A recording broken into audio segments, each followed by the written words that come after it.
the Sente anti-diversion scanning program. What you see before you are some cartons and the Sente equipment that will be provided to you. We're going to go through the procedure of actually scanning items for a case, which would be a number of 12 items, and we'll also talk about if you scan the same item twice, what the system provides as far as an indicator, and we'll finish by talking about what happens if you have a partial container. So let's start. This is the Sente laptop that will be provided to you. This particular laptop is called Sente 4. Your laptop will be Sente with a number on it. Well, once it's connected to the internet, we will go ahead and launch Internet Explorer, which is the default browser, and we'll put in the username and password. This is the name of the computer, so Sente 4, and the password is also Sente 4, and we'll hit enter. Once we do that, we're into the actual software that records the serial numbers. So we'll go into item serial number entry.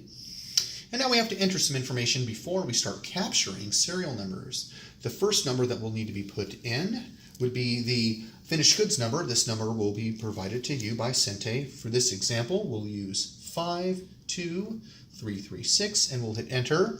The lot number and order number, these are your internal numbers that will need to be input into the system for your reference. For this example, we'll use 123456 and 123456 again. Now we're actually ready to capture serial numbers. This is a 3D bar code scanner that we'll use. It'll be provided to you by Sente. We'll go ahead and hit the two-dimensional barcodes, which currently are on the back of the units, but eventually they will be on the bottom of the units for faster scanning. So we'll go ahead and scan these 12 units. There are 12 units in a carton. Now while I'm scanning, I'm actually going to scan the 11th unit twice. So I've scanned 11 units. Now I'm going to scan the 11th unit twice.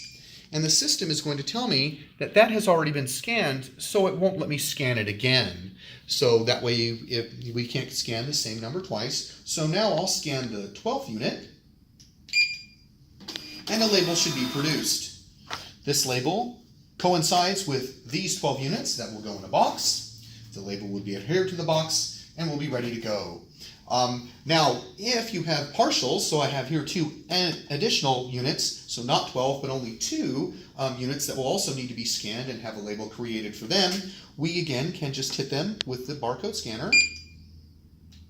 Both of those numbers will be input into the system. You can see that it has 2 items there, and then we'll just hit end order. This will create a label just for those 2 units. Then again, these 2 units can be put in a box. The label can be attached to that box, and we'll be ready to go.